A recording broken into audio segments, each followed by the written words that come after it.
Hello and welcome back to your students.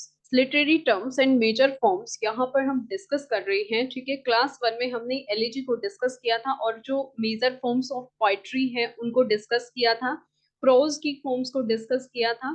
ठीक है, so class two, lyrics, ode और sonnet. In this class we will discuss your lyrics, ode and sonnet. Okay, video पर channel पर बने रहिए और video को like कर दीजिए, शेयर कर दीजिए चैनल को और सब्सक्राइब कर दीजिए। ठीक है, जिससे कि न्यू वीडियो का नोटिफिकेशन आपको जल्दी से मिल जाए। अपनी प्रिपरेशन करते रहिए और अपने नोट्स रेडी कीजिए। ठीक है, क्लास वन में हमने डिस्कस किया था एलेजी को। ठीक है, एलेजी जो कि नॉन नैरेटिव पोइट्री की एक फॉर्म है। पर्सनल और सब्जेक्टिव पोइट्री फॉर्म भी हम इसको बोल सकते हैं। ठीक है, in this class we will discuss your lyric, ode and sonnet. ठीक है, इन तीनों के बारे में इस क्लास में डिस्कस करेंगे। सो बी रेडी और अपने नोट्स प्रिपेयर कीजिए जिससे कि आप उनको रिवाइज कर सके। ओके, यस, लिरिक के बारे में बात करते हैं।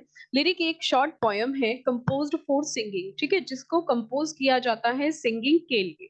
Okay, ancient Greek ancient Greek lyrics were sung to the accompaniment of a lyre। Means lyre शब्द से निकला है जो कि एक ग्रीक लैंग्वेज का, यूनानी भाषा का लिरिक शब्द यूनानी भाषा के लायर शब्द से निकला है, जिसका मीन्स होता है वाद्य यंत्र। ठीक है, ये शॉर्टनेस सिंगल थीम होती है और इसमें जो पॉइट होता है वो अपनी इंटेंस सिंगल इमोशंस को वहां पर प्रेजेंट करता है। ये सॉन्ग पर्सनल होते हैं, नेचर में पर्सनल होते हैं। ठीक है, आपको ये थ्योरी इसीलिए पढ़नी है, इसीलिए इस थ्योरी को ध्यान रखना है क्योंकि एग्जाम में थ्योरेटिकल बेस्ड क्वेश्चन आते हैं, उसमें से पूछ लिया जाता है कि which one is not is related to lyric, कि इसमें से कौन सा एक लिरिक के बारे में करेक्ट नहीं है या रिलेटेड नहीं है। तो वहां पर हमें राइट ऑप्शन चूज करना होता है। तो उसके लिए हमें लिरिक की कैरेक्टरिस्टिक्स को पता होना चाहिए, उसके कौन कौन से पार्ट हैं। इसीलिए आपको इस थ्योरी को अच्छे से रीड करना है। This song is most personal in nature. ये जो सॉन्ग होते हैं ना, लिरिकल सॉन्ग, ये नेचर में पर्सनल होते हैं। थॉमस गैट ने लिरिक्स को इंग्लैंड में इंट्रोड्यूस किया था, ये बात आप ध्यान रखेंगे।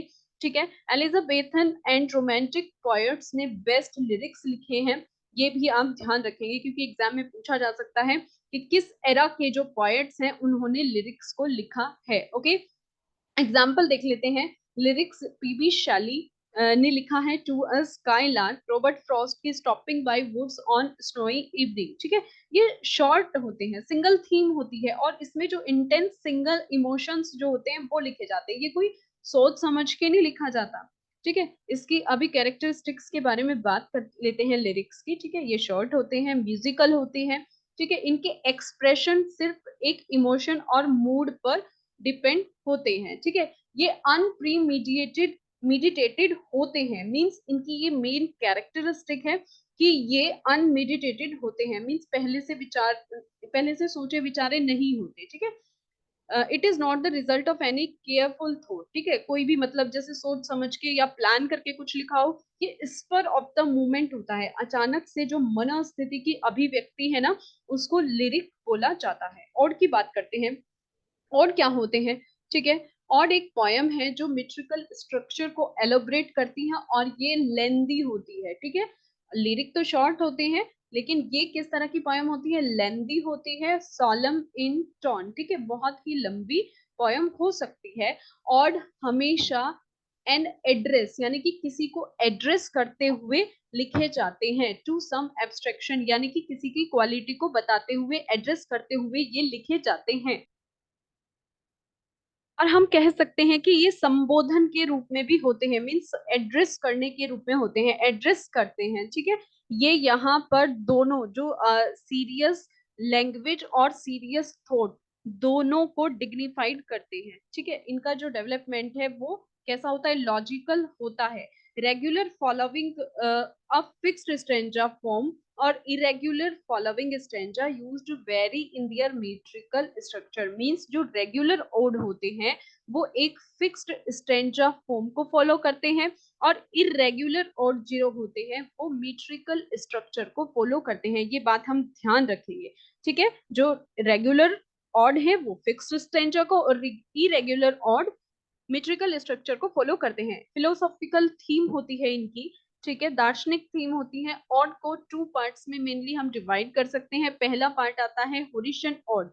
होरिशन ऑड या इनको लेस्बियन ऑड भी बोला जाता है, जो कि रोमन पोएट हॉरेस ने लिखने शुरू किए थे।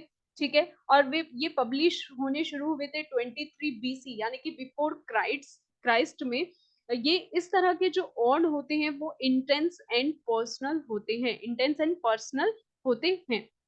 पिंडारी कॉर्ड की बात करते हैं। नंबर 2 है पिंडारी कॉर्ड, जिनको डोरिन ऑड भी बोला जाता है। एंशियंट ग्रीक पोएट पिंडार के नाम पर इनका नाम पिंडारिक पड़ा।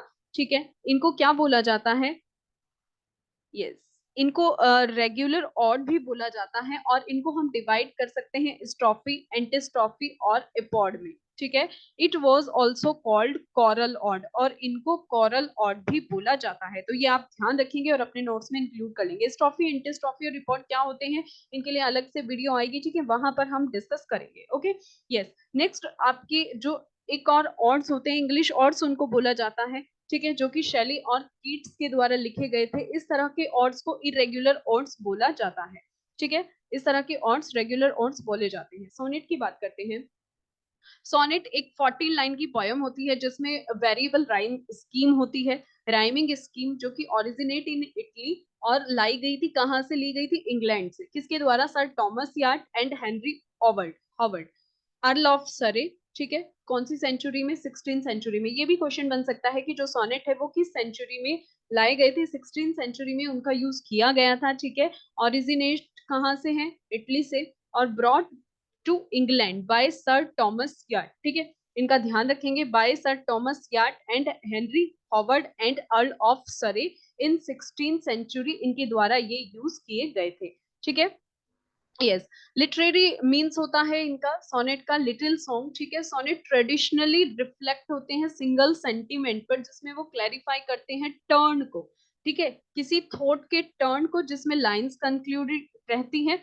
डिफरेंट डिफरेंट टाइप के सोनेट होते हैं। ठीक है, अभी बात करते हैं कौन कौन से। पेट्रार्कन सोनेट की बात करते हैं। इटालियन पोएट पेट्रार्क ने इनको लिखा था, इस तरह के सोनेट। ठीक है, उन्होंने इसमें 14 लाइंस में इनको डिवाइड किया था, जिसके 2 सेक्शंस होते हैं। 8 लाइन स्टैंजा, जिसको हम ऑक्टेव कहते हैं। राइमिंग क्या होती है इनकी? राइमिंग का ध्यान रखेंगे, प्रीवियस ईयर में और से रिलेटेड राइमिंग का क्वेश्चन था, जो शेक्सपियरन सोनेट है उनका। ठीक है, यहाँ पर पेट्रार्कन सोनेट की राइमिंग को ध्यान रखेंगे। एक 8 लाइन स्टैंजा होता है ऑक्टेव, कैसे? A B B A B B A.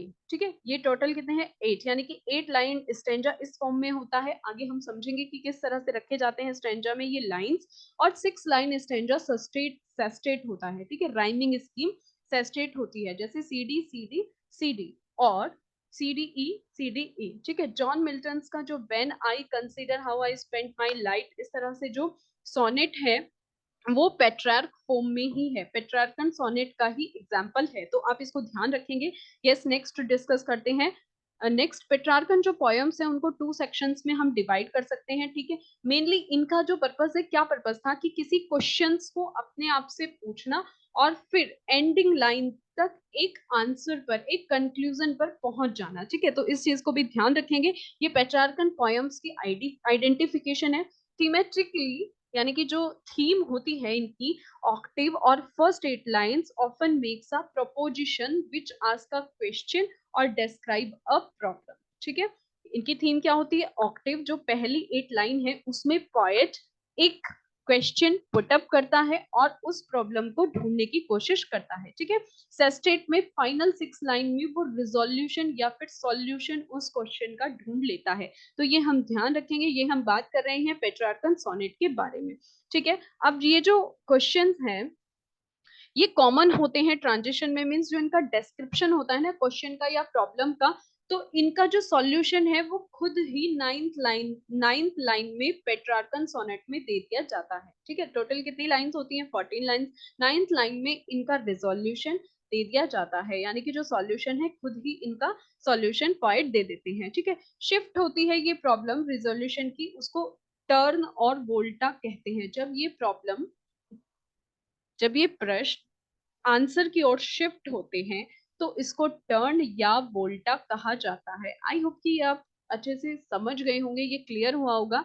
ठीक है, क्वेश्चन इंपॉर्टेंट हो जाता है एग्जाम के पॉइंट ऑफ व्यू से कि टर्न और वोल्टा किसे कहा जाता है। जब ये जो क्वेश्चन पूछा गया है इसका रिजोल्यूशन होता है किस लाइन में, किस लाइन में रिजोल्यूशन होता है, 9th लाइन में, तो वहां पर इसको वोल्टा या टर्न कहा जाता है। तो इसलिए आप सोच सकते हो कि जो पेट्रार्कन सोनेट है वो क्वेश्चन एंड आंसर सेशन उनका क्या होता है, एक फैंसी टाइप होता है, ठीक है, मिनी आर्ग्यूमेंट उसमें होता है। Thomas Yat, whose leads to hunt, I know where is an hint, and John Donne का if poisonous minerals and if that tree, ये इनके एग्जाम्पल हैं किसके, पेट्रार्कन सोनेट के, जिसमें इस तरह की थीम वहां पर रखी हुई है। ऑक्टिव होते हैं, पहली 8 लाइन और फाइनल की 6 लाइंस वहां पर रखी जाती हैं, जिसमें रिजोल्यूशन और सॉल्यूशन दिया जाता है। 9th लाइन से टर्न शुरू हो जाता है जहां पे आंसर दिया जाता है, जिसे वोल्टा कहा जाता है। ठीक है, आई होप ये आपको क्लियर हुआ होगा। यस, नेक्स्ट चलते हैं। यैट और सरे ने इंग्लिश सोनेट को वहां पर इंट्रोड्यूस किया था, और इसी इंग्लिश सोनेट को शेक्सपियरन सोनेट कहा जाता है, जिसमें 14 लाइंस होती हैं। ठीक है, एक स्टैंजा 3 क्वेट्रेंस का होता है। ठीक है, ये यहाँ पर 3 क्वेट्रेंस है। अभी इसको हम एग्जांपल से समझेंगे कि ये 3 क्वेट्रेंस कैसे आते हैं। 1 क्वेट्रेंस, 3 क्वेट्रेंस और 1 क्वेट्रेंस, 2 सेकंड, थर्ड। ठीक है, अब देखो क्वेट्रेंस का मतलब होता है 4 ग्रुप। ठीक है, यहाँ पर ए बी, एक क्वेट्रेन बना, quatrain means 4 group, 4 rhyming scheme group. ठीक है, क्वेट्रेंस, तो 1 2 3 4, फिर अगेन 1 2 3 4, तो यहाँ पर 3 क्वेट्रेंस हैं और एक कंक्लूडिंग कपलेट होता है। ठीक है, और जिसकी राइमिंग स्कीम क्या है, A B C D E F G G. ठीक है, ये जो जी जी है यहाँ पर, ये एक कपलेट है। ये प्रीवियस ईयर के एग्जाम का क्वेश्चन है, आप इसको ध्यान रखेंगे। सीधा सीधा राइमिंग स्कीम पूछ ली गई थी कि जो इंग्लिश और शेक्सपियरन सोनेट है उसकी राइमिंग स्कीम क्या है। ठीक है, वहां पर आपके पास 4 ऑप्शन थे, उसमें से आपको वहां से चूज करना था। तो आई होप कि अब आपको कोई प्रॉब्लम नहीं होगी। इसको एक एग्जांपल से समझते हैं कि जो शेक्सपियर की राइमिंग स्कीम थी वो कैसी थी। ठीक है, शेक्सपियर का ही एक एग्जांपल ले लेते हैं। शेक्सपियर ने इसका यूज मोस्ट फेम किया है, इसको शेक्सपियरन सोनेट फॉर्म को वहां पर उन्होंने फेमस बना दिया है। ठीक है, ये यहाँ पर शेक्सपियर का रोमियो एंड जूलियट में जो प्रोलॉग है उसका एग्जाम्पल है, जिसमें शेक्सपियर की राइमिंग स्कीम यहाँ पर शो हुई है। ठीक है, आप ध्यान से देखिए, डिग्निटी म्यूटिनी। ठीक है, तो डिग्निटी म्यूटिनी जो सेम राइमिंग है उनको क्या सेम वो रखते हैं, ए बी। ठीक है, ये क्या है, फर्स्ट क्वेट्रेन यहाँ पर कंप्लीट हो गया, A B. Second quatrain C D. ठीक है, सेकेंड क्वेट्रेन यहाँ पर कंप्लीट हो गया, 1 क्वेट्रेन 4 लाइंस का, सेकेंड क्वेट्रेन, एंड यहाँ पर थर्ड क्वेट्रेन। ठीक है, तो 3 क्वेट्रेन्स होते हैं शेक्सपियरन सोनेट में। ठीक है, 3 क्वेट्रेन्स होते हैं, एंड फाइनल में एंड में कंक्लूडेड क्या होता है, एक कपलेट होता है, जी जी। ठीक है, अटेंड और मेंट, देखो इन वर्ड से देखो आप समझ जाओगे, ये प्रोलॉग है रोमियो एंड जूलियट का, अटेंड एंड मेंट, ये लास्ट में क्या है, कंक्लूजन में कपलेट दिया गया है। तो ये राइमिंग स्कीम किसकी है, शेक्सपियर की। आई होप ये आपको समझ में आया होगा। ठीक है, इसको ध्यान रखेंगे शेक्सपियर की राइमिंग स्कीम को, कि किस तरह से राइमिंग स्कीम रखी जाती है। ठीक है, यस, नेक्स्ट चलते हैं। नेक्स्ट आता है स्पेंसरियन सोनेट, जो कि एक 14 लाइन पोयम है। इसको डेवलप किया था एडमंड स्पेंसर ने, जो कि एक एलिजाबेथन पोएट थे, अपनी वर्क एमेरेटी में। ठीक है, that varies the English form. ठीक है, जिसमें उन्होंने इंग्लिश फॉर्म में बहुत सारे वेराइज की थी, मीन्स अलग अलग तरीके से उनको दिया था। 3 क्वेट्रेंस उसमें उन्होंने रखे थे, ए बी सी डी, और एंड में कपलेट था। ठीक है, ये जो इस टाइप का सोनेट था ये स्पेंसरियन सोनेट था। उन्होंने 3 क्वेट्रेंस रखे थे और लास्ट में एक कपलेट उन्होंने वहां पर रखा था। ओके, मिल्टनिक सोनेट के बारे में बात करते हैं। मिल्टनिक सोनेट आता है,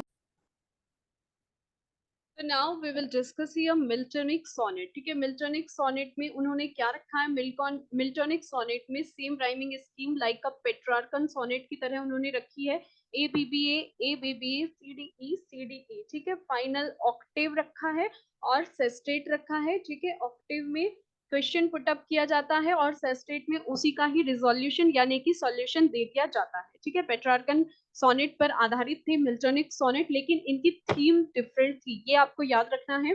ठीक है, इनकी थीम्स डिफरेंट थी। क्वेश्चंस जो अदर सोनेट्स थे उनके क्वेश्चंस रोमांटिक लव पर थे और नेचर पर थे, बट जो मिल्टनिक सोनेट थे उन्होंने डील किया था पॉलिटिक्स एंड मॉरल इश्यूज से। ठीक है, इनकी जो थीम थी वो सोशल इश्यू पर रखते थे। ठीक है, जिनको एंजाममेंट बोला जाता था to tighten the sonnet's structure, जो सोनेट की स्ट्रक्चर को टाइटन माना जाता था। मींस वहां पर जो इनकी थीम थी वो सोशल और मॉरल इश्यूज जो थे, पॉलिटिकल इश्यू जो थे, उन पर डिपेंड थी, उन पर आधारित थी। ठीक है, जो अदर सोनेट्स थे वो क्या करते थे, tackling questions of romantic love और नेचर। ठीक है, रोमांटिक लव और नेचर से रिलेटेड थे, बट जो इनके इश्यू थे, जो ये बात रखते थे, वो पॉलिटिक्स और मॉरल इश्यू पर होती थी। आई होप कि आपको क्लियर हुआ होगा। नेक्स्ट आता है कर्टेल सोनेट। कर्टेल सोनेट की बात करते हैं। क्या होता है कर्टेल सोनेट? इसको इन्वेंट किया गया था विक्टोरियन पोएट G.M. हॉपकिंस, जिनका पूरा नाम गेरार्ड मैनले हॉपकिंस है। आप इसको ध्यान रखेंगे, इनके पूरे नाम को। कर्टेल सोनेट को इन्वेंट किया था इन्होंने। ठीक है, सिंपल वे में अगर कर्टेल सोनेट को एक्सप्लेन करें तो ये शॉर्टन वर्जन होता है ट्रेडिशनल 14 लाइन सोनेट का, और उसको श्रंक इन्होंने कर दिया है प्रोपोर्शनली। ठीक है, मैथमेटिकली जैसे श्रंक करते थे ना, उसको उन्होंने वहां पर छोटा कर दिया है, श्रंक कर दिया है, यानी कि लाइंस वहां पर क्या है, कम है।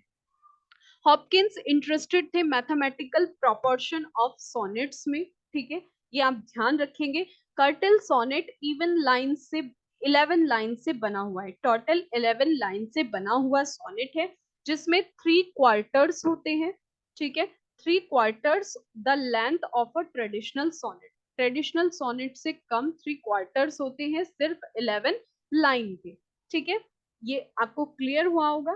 ठीक है, जो कर्टेल सोनेट की राइमिंग स्कीम है वो हो जाती है ABCABC DBCDC। ठीक है, आप इनको काउंट कर लीजिए, 1 2 3 4 5 6 एंड 5, 6 + 5 11, टोटल 11 लाइन का ये क्या है, 11 लाइन की राइमिंग स्कीम इसमें रखी गई है। तो इनको जो 11 लाइन की राइमिंग स्कीम के सोनेट है उनको कर्टेल सोनेट कहा जाता है, या फिर ये स्कीम ऐसे भी हो सकती है ABCABC DCBDC, तो इनको कर्टेल सोनेट बोला जाता है। G.M. हॉपकिंस ने इनको इन्वेंट किया था। ठीक है, बहुत ही कम पोइट्स हैं जिन्होंने हॉपकिंस के इस कर्टेल सोनेट का यूज किया था, और हॉपकिंस ने खुद ही 3 पोएम्स में सिर्फ उनका यूज किया है, like quiet beauty, peace and एशबोस। ठीक है, सिर्फ यही 3 पोएम्स थी जिसमें हॉपकिंस ने अपने इन कर्टेल सोनेट को यूज किया है। आई होप ये आपको क्लियर हुआ होगा। ठीक है, अपनी प्रिपरेशन करते रहिए, अपने नोट्स बनाते रहिए। आज हमने जो फॉर्म्स ऑफ लिटरेचर हैं इसमें पोइट्री की, नॉन नैरेटिव पोइट्री की, इलेजी, लिरिक, ऑड और सोनेट को हमने क्लास 2 में डिस्कस कर चुके हैं। ठीक है, आप इनसे रिलेटेड अपने नोट्स तैयार कीजिए। नेक्स्ट जो हमारा टॉपिक है वो है नैरेटिव पोइट्री, जिसमें हम ballad, dramatic monologue, epic, heroic poem, idyll और मोक एपिक को डिस्कस करेंगे। आई होप ये आपको क्लियर हुआ होगा। ठीक है, चैनल पर बने रहिए और चैनल को सब्सक्राइब कर दीजिए।